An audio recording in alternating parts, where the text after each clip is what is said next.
এবং ঢাকা শহর থেকে বিভিন্ন থানা থেকে আগত আমাদের সহকর্মীবৃন্দ সবাইকে আমাদের মহান স্বাধীনতা দিবসের শুভেচ্ছা জানাই।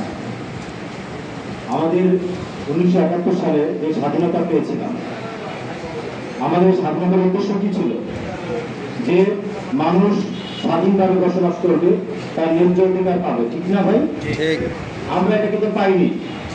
আসলে কোনোদিন এটা পাওয়া এভাবে সম্ভব না। কখনোই নৈতিক মানুষ গঠন ছাড়া এই সমাজ কখনো পরিবর্তন হবে না। বিষয়টা এরকম কিনা ভাই?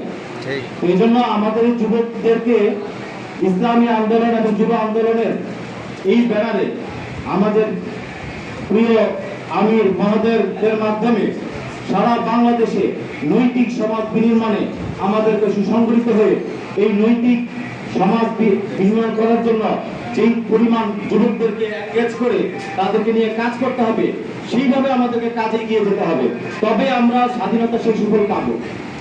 আমরা বলতে পারি এক কথায়, ইসলামী আন্দোলন ছাড়া, ইসলামী যুব আন্দোলনের যুবকরা যদি জেগে উঠে না উঠে, তাহলে তখনই আমাদের স্বাধীনতার সুফল আমরা ভোগ করতে পারবো না। আমার সাথে কি আপনারা একমত? যদি আমরা জেগে উঠি, আমাদের এই দেশের যুবকরা যদি জেগে ওঠে এবং ইসলামী আন্দোলনের এই ব্যানারে যদি আমরা কাজ করি, তবে আমরা যে স্বাধীনতার জন্য আমাদের আগে মুক্তিযোদ্ধারা জীবন দিয়েছে এবং এই 5 আগস্টে আমাদের যুবকরা ছাত্র জনতা যেভাবে জীবন দিয়েছে, এরকম আমরা